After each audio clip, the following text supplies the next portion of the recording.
Summer front. Their pilots strap on their special jungle emergency kit, ready to face anything. These men are taking off for a special mission, demanding pinpoint precision bombing. Intelligence officers have learned that between 50 and 60 Japanese are hiding in the heart of the jungle. You may be sure that when they are finished with it, there'll be precious little of this particular refuge left to the enemy.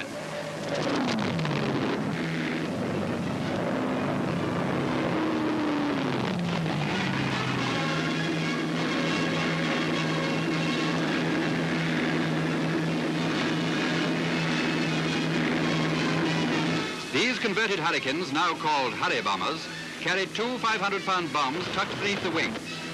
Down there, somewhere in that tangled wilderness, lies their target. Or rather, that's where their target lay.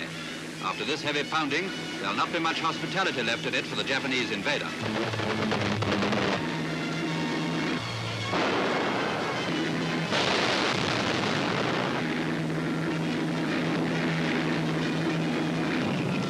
Over these rugged mountains our planes go to carry the battle to the enemy. These airmen have been given the job of supporting our ground troops, who are blazing away with their machine guns at the enemy hidden in the hillside opposite.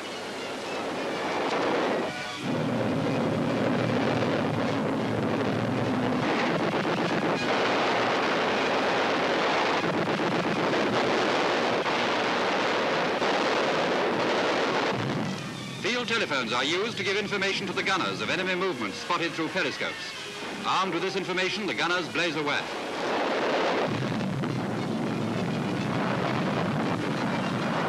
The attack is taken up by the infantry. The enemy has been forced to run and leave behind a vast array of equipment.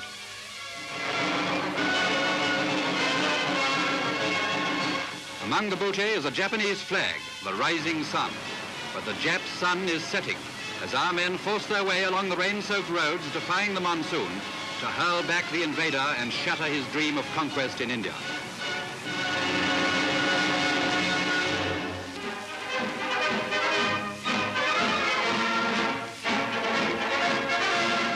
In the tense days following the drive across Brittany, a breathless world hears that American troops have wheeled towards Le Mans, key to the Paris road.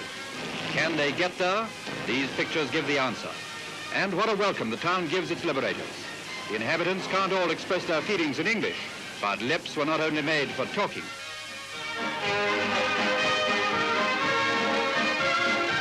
The American advance was so swift that the enemy were given no time to stand and fight.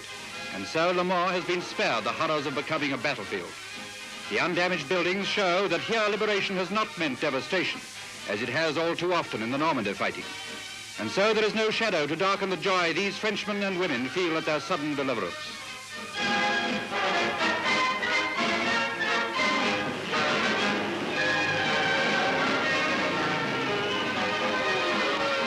Collaborationists who tried to gain favor with their country's oppressors when the Nazis seemed all-powerful get what has been coming to them for 4 long years. Their jackbooted protectors have gone, leaving them to the mercies of their fellow citizens. French money takes some getting used to after dollars and dimes, but another French institution, Vin Rouge, goes down very well.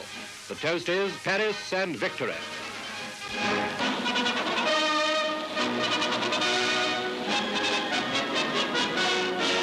These pictures, just released, show men of the fighting French army going back to their native land. After the years of waiting, homecoming is all the sweeter to these troops, because they know they will soon be at grips with the Boche, helping to drive him from the soil of France. They are now a superbly trained army with all the armor and equipment of modern war.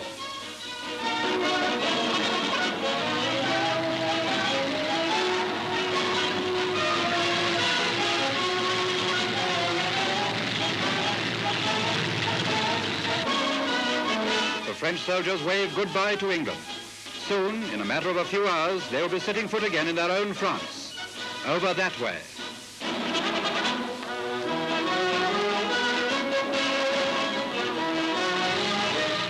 Home again. This is what these Frenchmen have been praying and training for all this long time. The landing of armor and supplies goes smoothly and without interference. And soon these spearhead troops of the French 2nd Division are making their way along the flat Normandy roads lined with eager civilians.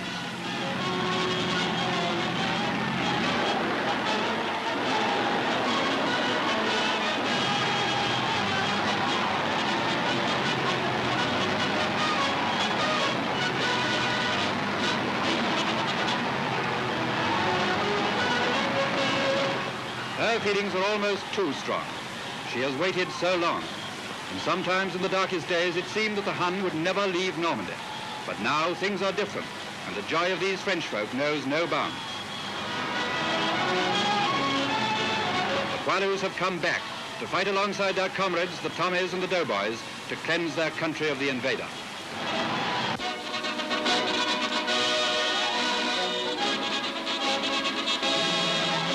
Marauders of the 9th Air Force cross the Channel to massacre the Germans as they try to escape the quickly closing trap round Falaise. Gunners keep enemy pursuit away till the target is reached and down go the bombs. Thunderbolts, Lightnings and Mustangs have all helped to make the pocket, holding the Germans, the most heavily pounded spot in Normandy. These bombs all add their quota to the chaos and confusion below. A heavy cluster goes down to add full measure to the havoc.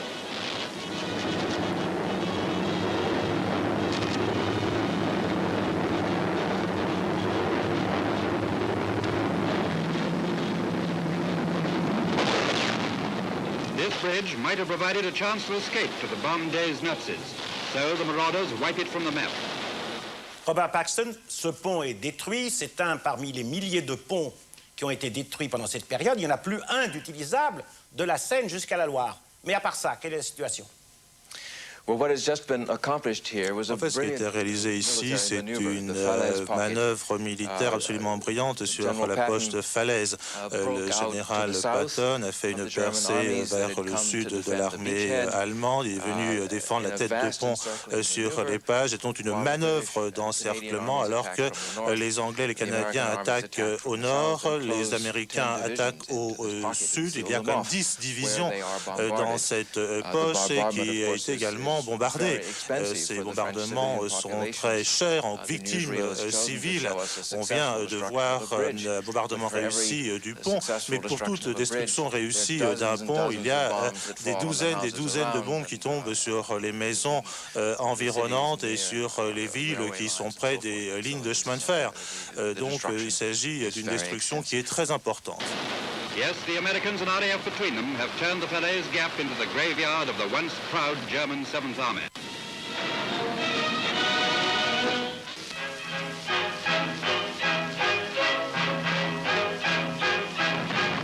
Here's all that was left of Falaise when Canadians entered it after the bitterest fighting in Normandy. The chateau still holds enemy snipers until one of our tanks sends in a few 75mm shells.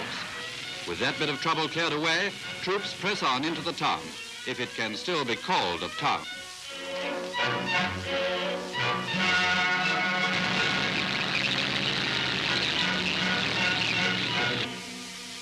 A spot of bother.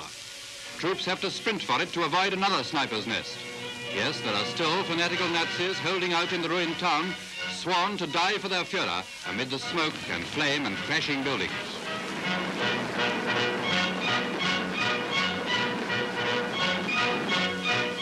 A bulldozer makes a road through the rubble to let the Allied armour pass. This is total war, which spares nothing in its path, homes, monuments or churches. Through the desolate, ruined streets trudge those lucky Germans who, dodging the machine guns of their own SS men, have given themselves up as prisoners.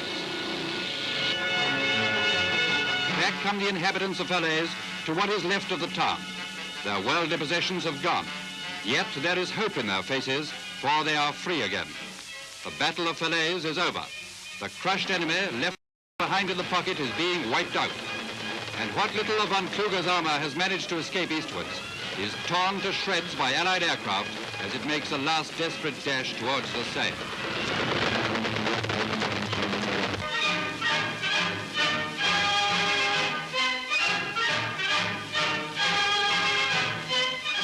The tremendous news that large Allied forces had been landed under naval escort on the south coast of France came just as we learned that the German army in the north had been knocked groggy.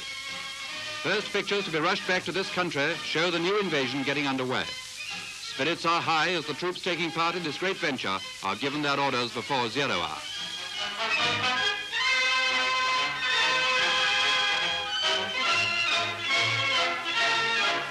More than 800 Allied ships are on their way to the Riviera coast. Equipment and weapons are given a last polish in readiness for the assault. Aeroplanes tow hundreds of gliders carrying picked troops to be dropped at key points behind the enemy's coastal defenses.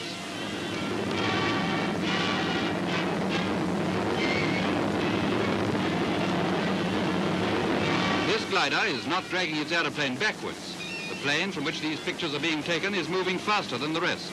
The gliders cross the coastline without any opposition from the enemy. Soon the men inside them will be touching down on the soil of France.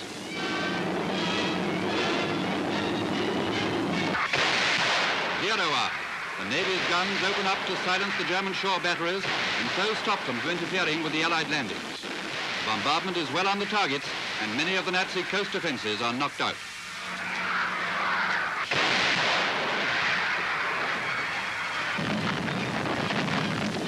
Supporting aircraft provide the eyes of the invasion forces as the landing craft make their way towards the shore. It won't be long now.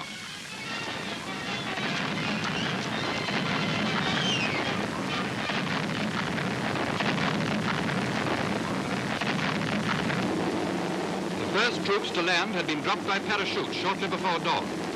These pictures illustrate the work of these paratroops.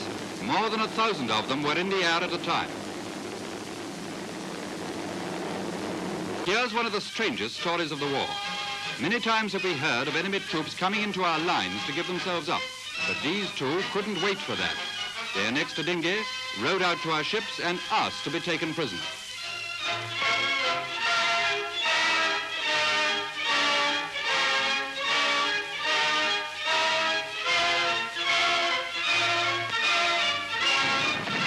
The Navy lays down a heavy smoke screen to cover the assault troops as they prepare to go in.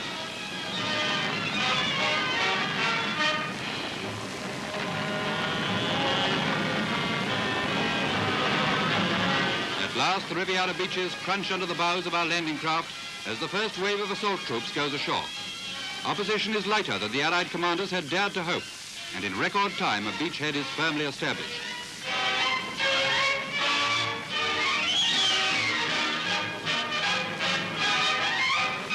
The Allied forces strike inland, and soon the first haul of prisoners comes in, 700 in the first few hours. As we go to print, the total of prisoners has risen to 14,000, and the Allied forces have reached 60 miles inland. Things are moving fast, too fast for the bewildered German High Command.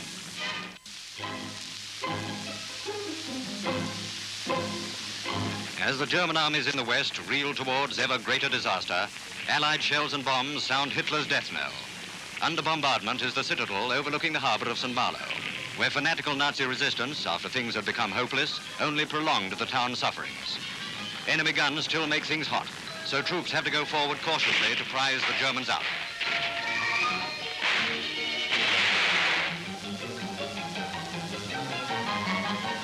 Completely cut off and blasted relentlessly day and night, the citadel gives in, and its garrison goes to join the thousands of other prisoners taken in Brittany. The man who, from his underground shelter, well stocked with bad brandy, ordered his garrison to continue its futile resistance, is Colonel von Auloch, known as the Madman of St. Malo. He vowed that he would never surrender. Then he heard that his grateful Führer had awarded him the oak leaves to the Iron Cross, and he knew by this that his number was up. We will fight to the last drop of blood, he had declared. But judging by the behavior of his orderly, they had fought to the last drop of something else.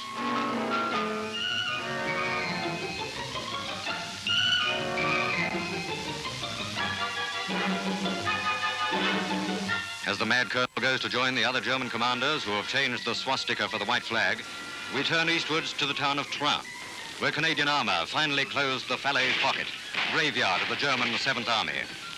What remains of the town is mostly in flames.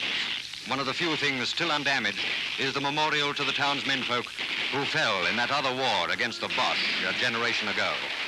The Canadians demolish unsafe buildings with explosives the Germans themselves left behind. Southeast to Orleans, whose lightning capture by the Allies opened the way towards Paris. The Germans were taken so completely by surprise that they cleared out, leaving only a few snipers to be mopped up.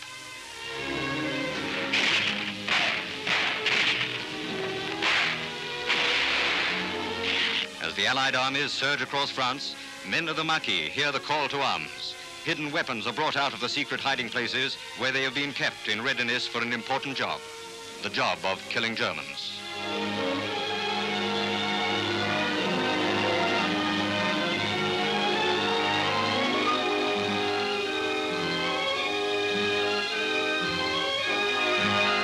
A few scores have to be settled by this Mademoiselle, who fights side by side with her menfolk.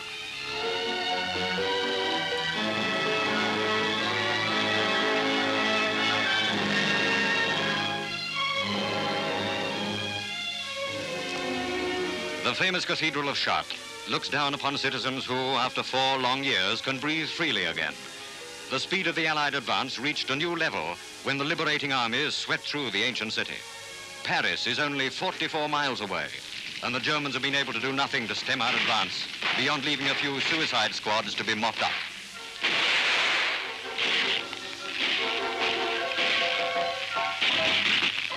As everywhere in the path of the Allied advance, German prisoners come rolling in, and the inhabitants of Orleans lose no time in taking care of those citizens who have consorted with the Nazis.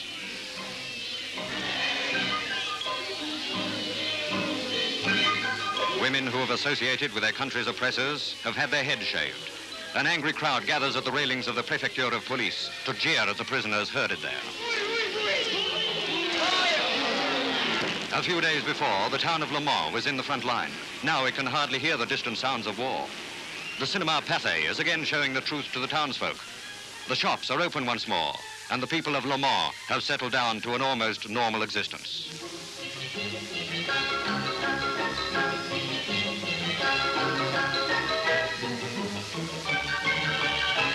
There appears to be plenty in the shops, and the rationing system seems to work very much the same as ours. The fashion displays attract admiring glances from these American nurses, while the windows of the shops prove that the French can make wooden-soled footwear look as gay as it does over here. Newspapers that dare to tell the truth are again on the streets. And what great news they have to tell these citizens who sit outside their cafes watching the Allied armor roll by on the road to Paris.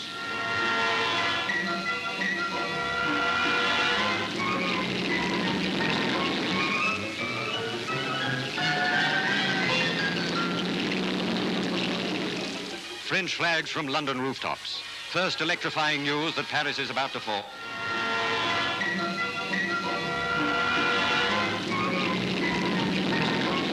Cathedral chime out. The eagerly awaited news of Paris's liberation is in everyone's mind. Cautiously awaiting developments, undemonstrative Londoners reserve their energy for final victory.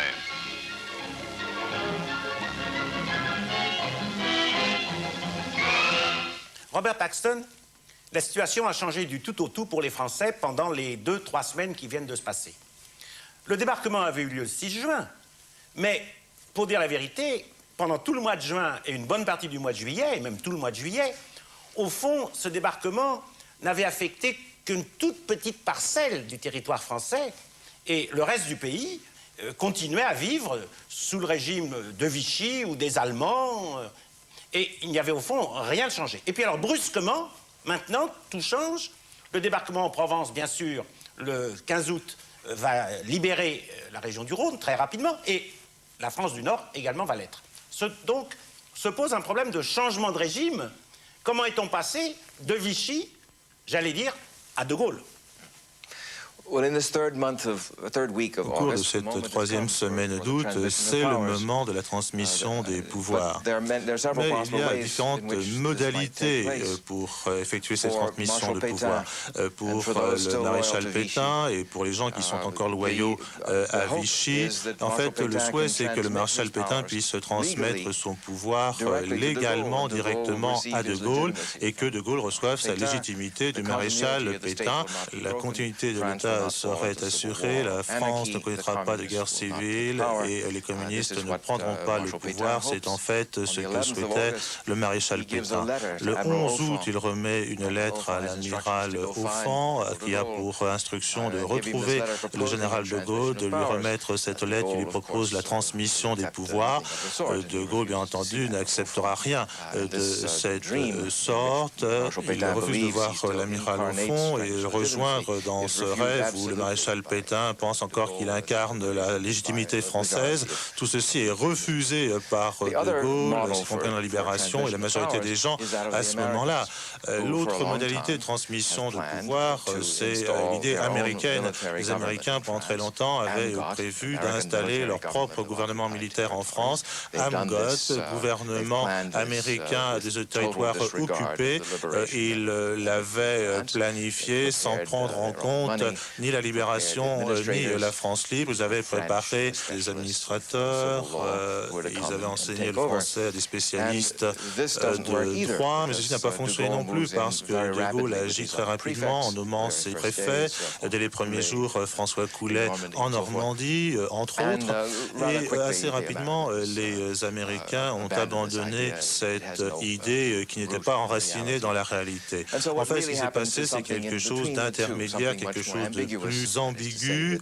Je dirais que sur le plan légal, les nouveaux préfets nommés par De Gaulle ont établi une nouvelle légitimité qui, pour De Gaulle, était l'entière légitimité, puisqu'il disait que la République n'avait jamais cessé d'exister et que lui était venu pour l'incarner. Ça, c'était la véritable légitimité. Mais pour que le mécanisme du gouvernement fonctionne, il fallait utiliser les fonctionnaires en place. Et donc, une grande partie de ce mécanisme, rationnement, distribution des vivres, était fondée sur le même principe qu'auparavant. Donc, le personnel subalterne de Vichy était toujours là et au-dessus, il y avait De Gaulle, le gouvernement provisoire. Et donc, il y a une espèce d'amalgame, l'union entre l'administration permanente avec la République permanente et la légalité. Mais il en pratique également des purges et dans les faits, c'est difficile que l'amalgame fonctionne correctement. Alors, j'ai deux questions à vous poser.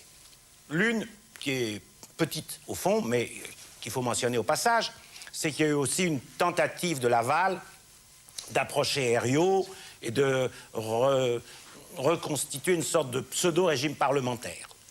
Ça, c'est une petite question. Et puis, il y aura une grande question, plus grave, si j'ose dire. De Gaulle veut montrer que la République a toujours continué, que le régime de Vichy est illégal et illégitime, les deux.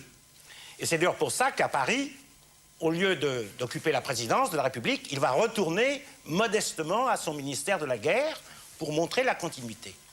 Mais est-ce que cette attitude de continuation de la République, qu'on n'a pas à restaurer puisqu'elle n'est jamais morte à ses yeux, n'est-ce pas? Est-ce que cette attitude ne comporte pas, au fond, une contradiction, puisqu'elle implique que l'administration va rester, et du même coup, tous ceux qui ont collaboré avec Vichy, on va les retrouver dans l'administration gaulienne. Alors ça, c'est une question plus grave, mais peut-être vous voulez d'abord répondre à la première. Laval est allé voir Herriot et a proposé qu'Herriot convoque l'Assemblée, ce qui était prévu. En 1940, il était prévu que de nouvelles institutions soient constituées pour la nation. Herriot a refusé ce projet et les Allemands ont refusé également ce scénario et l'ont emmené en Allemagne. L'autre question est très intéressante et nous ramène à l'amalgame dont je viens de parler. De Gaulle disait que tout ce qui était lié à Vichy était illégal et le gouvernement provisoire en Algérie a déclaré que tous les actes de Vichy étaient nuls et non avenus. Et en même temps, De Gaulle avait besoin de faire la preuve de la continuité de l'État et de faire que la machine de l'État fonctionne. Donc il fallait qu'il utilise des mécanismes qui étaient déjà en place, ainsi que les techniciens qui étaient déjà en train de faire cette tâche. Et c'était les fonctionnaires subalternes de l'administration de Vichy qui continuaient leur travail. Il y avait une continuité technique et administrative assez extraordinaire dans le cadre de ce changement de pouvoir.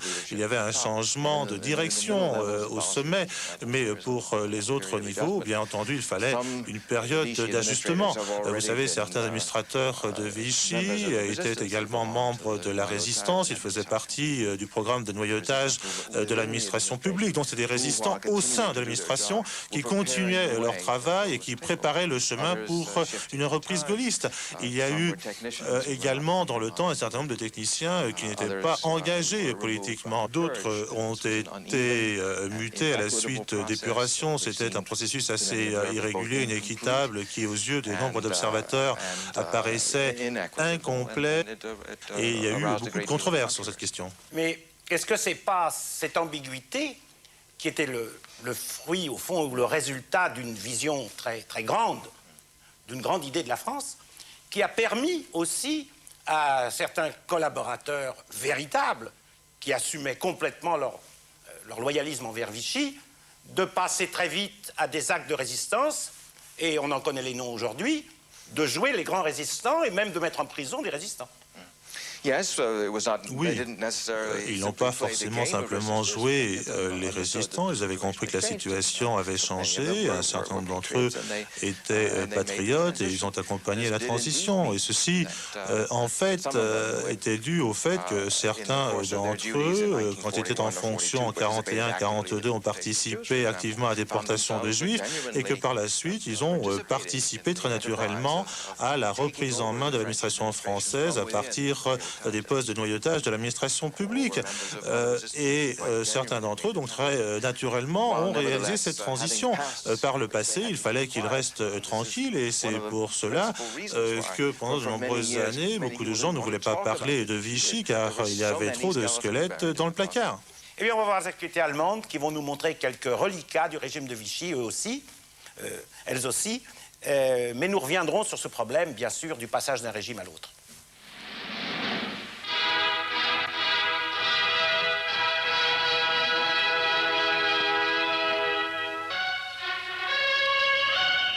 Ohne Unterschied des Alters und des Geschlechtes, der Herkunft und des Berufes steht das deutsche Volk im totalen Kriegseinsatz.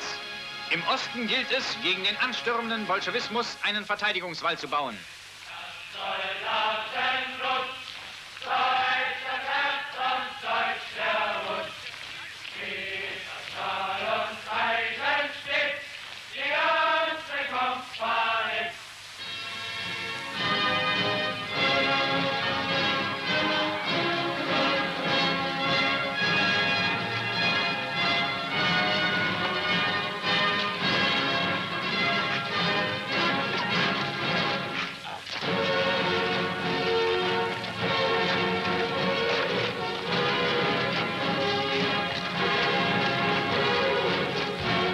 Hitlerjugend, Reichsarbeitsdienst und gewaltige Kolonnen der Arbeiter baltischer Gebiete schaffen ebenso wie die Frauen des Ostlandes an diesem Werk. Hier zeigt sich, dass der totale Krieg für uns keine Phrase ist und dass das deutsche Volk ein gewaltiges und bei vollem Einsatz seiner Kräfte unüberwindliches Kriegspotenzial besitzt. Viele Meter tief und breit zieht sich über Hunderte von Kilometern das neu geschaffene Grabensystem über das Land. Blick vom Flugzeug auf das Verteidigungswerk.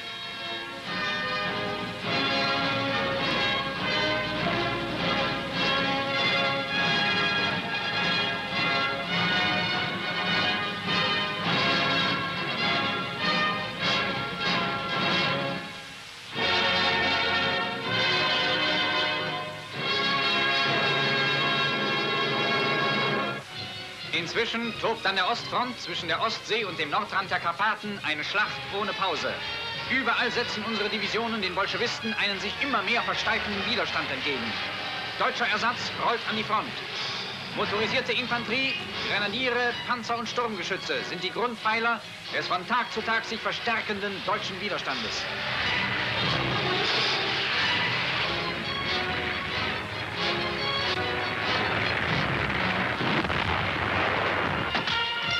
Eichenlaubträger SS-Sturmbannführer Meyerdress. Deutsche Artillerie stärkerer Kaliber und Panzerartillerie beschießen angreifende Sowjetpanzer.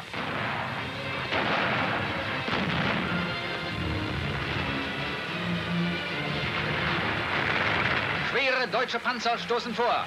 Ein vom Bolschewisten zäh verteidigtes Dorf soll zurückgenommen werden. SS-Panzergrenadiere vor dem Sturm.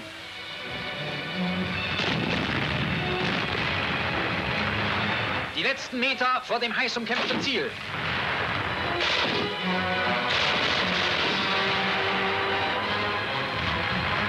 Das Dorf ist genommen. Seine Häuser stehen in Flammen. Treffer im Kochgeschirr. SS-Gruppenführer Gille, der Verteidiger von Kowel, bei seinen kämpfenden Männern. Durch Funk sind deutsche Verstärkungen angefordert. Infanteriegeschütze und Infanterie gehen, unterstützt durch Panzer, zum Gegenangriff über.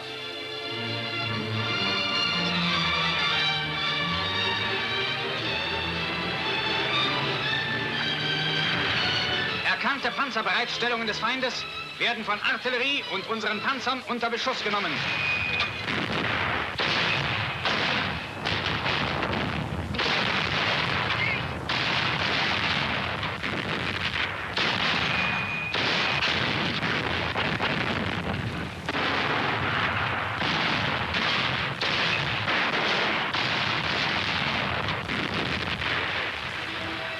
Mit starken Panzerkräften sind die Bolschewisten in eine Stadt eingedrungen.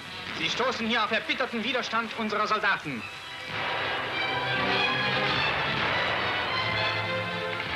Innerhalb von 30 Minuten haben Panzer und Pack sämtliche eingebrochenen Stahlkolosse der Bolschewisten vernichtet und den feindlichen Einbruch bereinigt.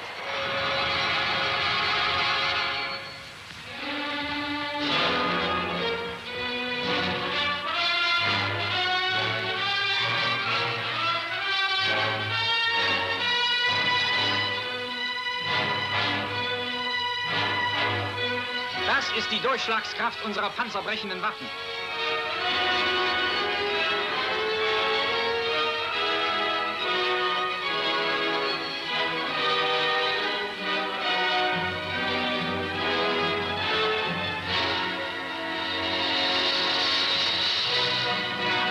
Ein Schluck in Hitze und Rauch.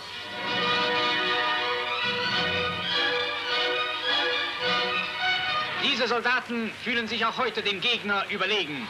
Ihr Kampf ist von einem unerbittlichen Willen und von nie erlahmender Zuversicht getragen. Vom Kampf in Italien.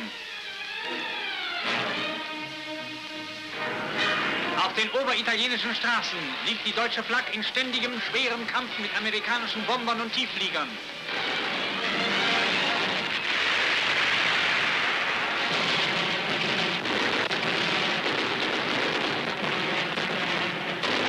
Bei den Kämpfen im Raum von Florenz hat sich Marineflak besonders bewährt.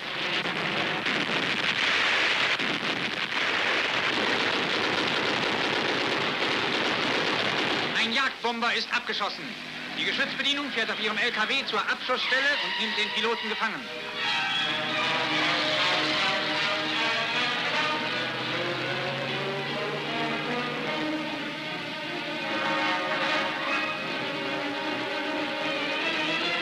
Dieser Obermaat erzielte mit seinem Geschütz innerhalb kurzer Zeit 40 Abschüsse und erhielt dafür das Deutsche Kreuz in Gold. Nicht nur die Härte der deutschen Verteidiger, sondern auch die gründliche Sprengung wichtiger Anlagen erschweren den Angloamerikanern das Nachdrängen.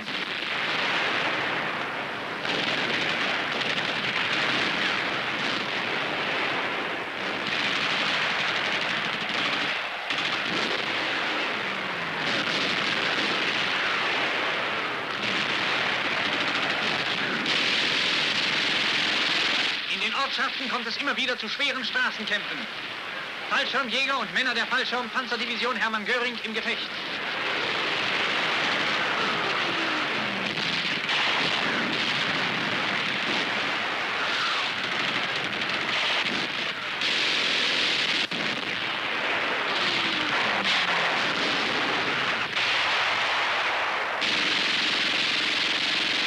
In harten Nahkämpfen, die sich immer wieder in den engen Vorstadtstraßen entwickeln, fügen die deutschen Verteidiger dem Gegner hohe Verluste zu.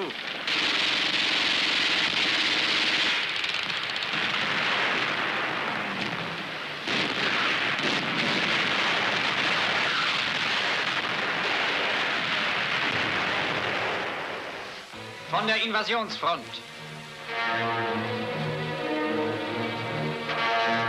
Die französische Miliz hat sich seit Beginn der Invasion vielfach im Einsatz gegen Terroristen bewährt.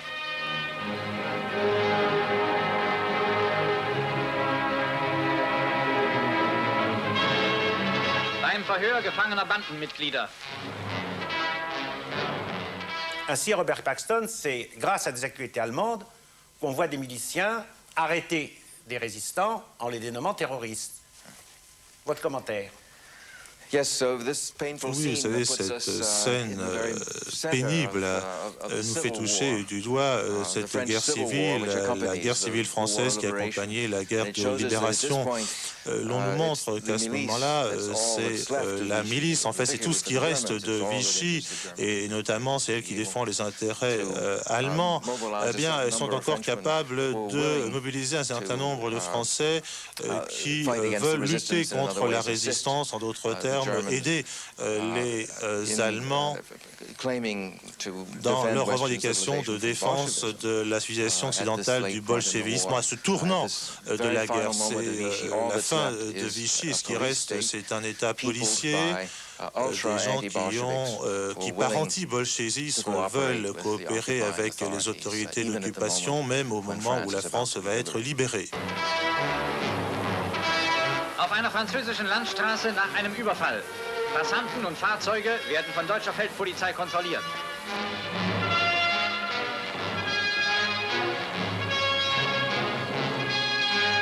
In der Nähe der Straße wird ein Gehöft ausgehoben, dessen Besitzer den Terroristen Unterschlupf gewährte. Das Haus geht in Flammen auf. Französisches Falschgeld, das von den Amerikanern in Umlauf gesetzt wird. Auf den Landstraßen der Normandie marschieren deutsche Infanteriereserven in den Kampfraum.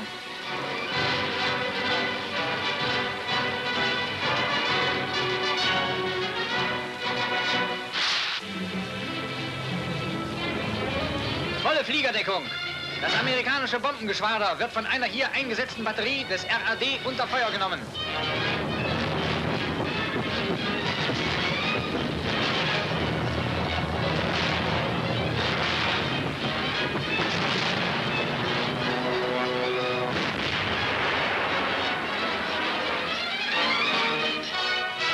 Der Angriff ist vorbei. Der Nachschub rollt weiter nach vorn.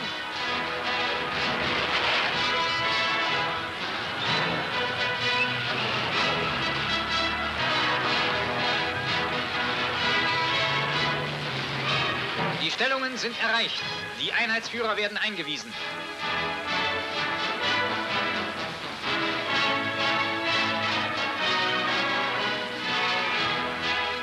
Generalfeldmarschall von Kluge inspiziert einen Kampfabschnitt.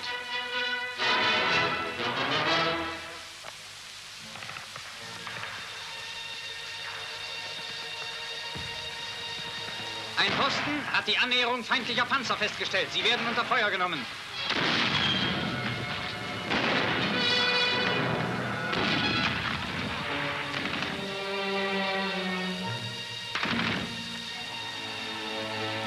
Einige Panzer sind durchgebrochen und stehen unmittelbar vor unseren Stellungen. Infanteristen und Fallschirmjäger mit panzernahbekämpfungsmitteln greifen die feindlichen Panzer an und vernichten sie aus nächster Nähe.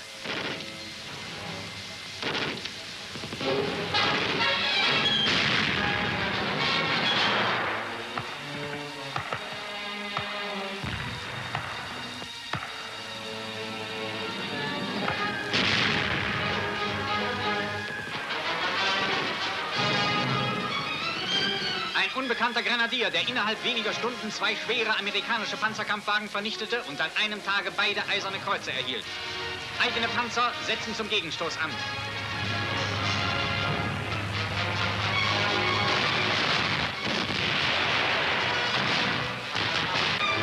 Trotz ununterbrochenen Bombardements und schwerstem Trommelfeuer wird im Raum des Invasionsgebietes Tag und Nacht gekämpft. Der Feind erleidet schwerste Menschen- und Materialverluste und erzwingt einen Einbruch nur unter größten Opfern. Die schweren Ausfälle bedingen ständigen Nachschub über den Kanal. Engländer und Amerikaner sind gezwungen, schon auf die Reserven anderer Armeen zurückzugreifen. Die Nachschubwege des Gegners sind gerade in der letzten Zeit besonders stark gefährdet durch den Einsatz der neuartigen Kampfmittel der deutschen Kriegsmarine. Im Vordergrund ein versenkter Kreuzer. Am Morgen des 3. August wurden in 4,5 Stunden ein 8000-Tonnen-Kreuzer, 3 Zerstörer, 2 Korvetten sowie 5 Transporter und ein großes Spezialschiff versenkt. Ein deutsches U-Boot auf Feindfahrt im Nordmeer.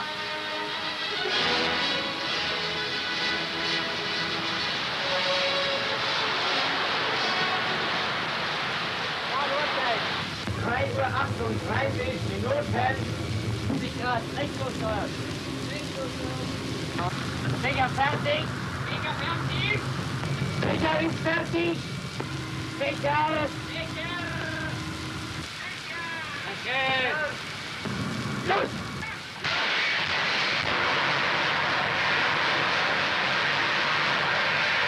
Sicher!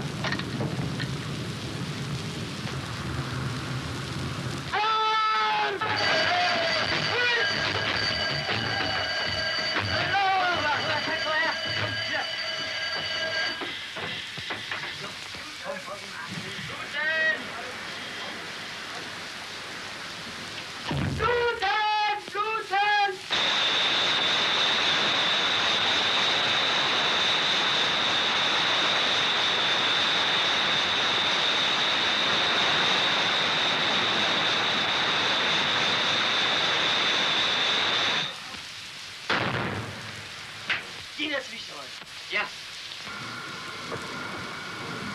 Ja. Sind ja euch 90 Grad?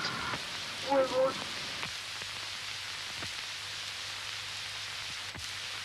Auf BOT beginnen. Hallo, Halt. In die Mitte.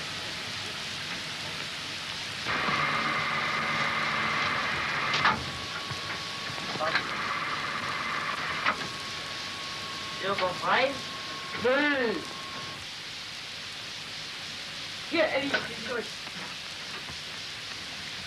Mensch, eine große Öllache. Da, wieder die Biene. Schneller, positiv gehen. Einmal, Einzuwachsen.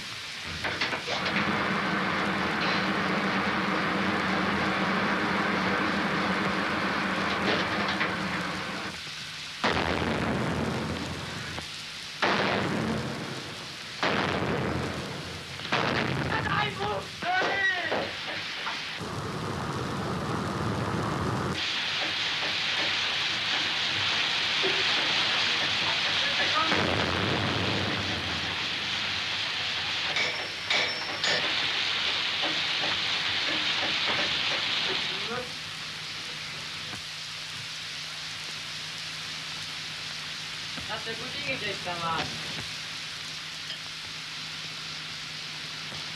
Klare machen zum Auftauchen. Klare machen zum Auftauchen!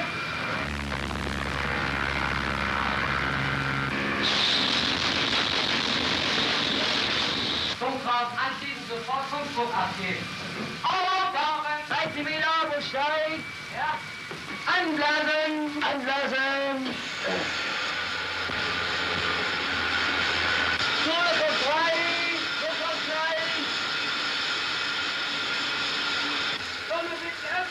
Tore wird geöffnet.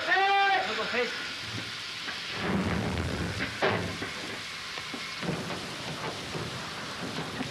Einfach aufziehen. Ausblasen mit Diesel. Ausblasen mit Diesel.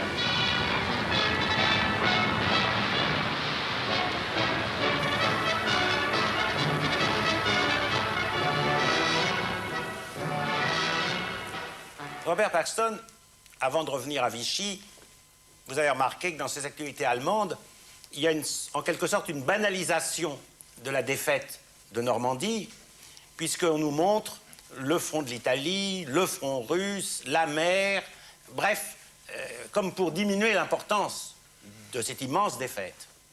Je suis frappé par une autre technique qu'ils utilisent avec beaucoup de compétences, c'est de réduire la bataille à des exploits individuels. On voit des gros plans de soldats héroïques, ce sont des techniques propres à Leni Riefenstahl, grand spécialiste en documentaire, et ceci élimine la stratégie car on se centre uniquement sur les individus et c'est une autre façon de cacher la défaite. Eh bien, on va revenir maintenant sur le centre de notre problème, c'est-à-dire la fin du régime de Vichy. C'est le 20 août, si ma mémoire est bonne, que Henri Massis, qui était un des membres de l'Action française d'avant-guerre, a écrit ce texte dans lequel il parlait du régime de Vichy, et plutôt de Pétain, avec cette fameuse allégorie, le bouclier... Pétain, Vichy, c'était le bouclier de la France, tandis que De Gaulle, au contraire, c'était son épée. Et puis depuis, cette image a eu du succès et on en a fait un peu le critère du jugement qu'on devait porter sur toute la période. Et vous, qui êtes notre grand spécialiste de l'époque, qu'est-ce que vous en pensez? That's quite accurate. Écoutez, c'est tout à fait exact. C'est dans la dernière lettre du maréchal Pétain du 20 août que cette phrase a été rendue publique pour la première fois, et cette idée du glaive et du bouclier. Vous savez, auparavant, dans le cadre du régime de Vichy, il s'était fixé un certain nombre d'intérêts en 1940, à savoir que le maréchal Pétain s'était fixé des objectifs. Il voulait faire de la France un nouvel État, un nouveau pays avec des institutions nouvelles. Il voulait trouver une place dans une nouvelle Europe qui accepte la défaite allemande et permettre à la France de revivre de cette façon. Donc il y a plusieurs choses auxquelles il avait réfléchi pour la France. Ce qui est faux dans cette métaphore, c'est qu'elle sous-entend qu'il y avait un accord secret entre De Gaulle et Pétain, et ce dès le départ. C'est absolument faux. Ils étaient catégoriquement opposés l'un à l'autre. Il n'y avait rien en commun entre eux. Et en fin de compte, arrive à la question de savoir si le régime de Vichy a épargné quelque chose à la France. Et lorsque l'on regarde concrètement et spécifiquement les exigences allemandes, pour la plupart d'entre elles, ces exigences allemandes touchaient le peuple français tout autant que les autres peuples occupés de l'Europe occidentale. L'obligation de fournir des vivres, du matériel aux Allemands, l'obligation de donner de jeunes gens pour le service de travail obligatoire, tout ceci affectait les Français autant que les autres. Également la déportation des Juifs. En fait, il y a peu de choses que le régime de Vichy a pu épargner aux Français. Simplement, faire de façon temporaire, les Juifs ne portent pas d'étoiles jaunes dans le sud de la France, mais le peuple français a souffert en même temps les mêmes choses que les autres peuples. Et je crois que dans certains cas, le régime de Vichy a rendu les choses pires. En 1940, avec ce projet de faire une nouvelle France, eh bien, nombre de patriotes de bonne volonté sont entrés dans ce système. Et en fait, ceci a renforcé les divisions à la fin, lorsque Vichy est devenu un État policier en 1943-1944. La France est entrée davantage dans la guerre civile que d'autres territoires occupés, et au lieu d'être un bouclier, Vichy a accru les différences entre les gens en créant deux légalités, deux modèles pour la future France. Il ne s'est pas limité uniquement à l'administration des territoires occupés. Merci Robert Paxton pour ce diagnostic, plutôt que ce jugement. La semaine prochaine, à Histoire parallèle, nous verrons des actualités britanniques et allemandes. Mais auparavant, ce mardi 23, il y aura une émission spéciale pour la libération de Paris qui aura lieu plus tard, à 21h30, et où nous pourrons interviewer Rol-Tanguy, le colonel Rol-Tanguy, qui, avec le général Leclerc, a obtenu la signature de la capitulation des Allemands à Paris.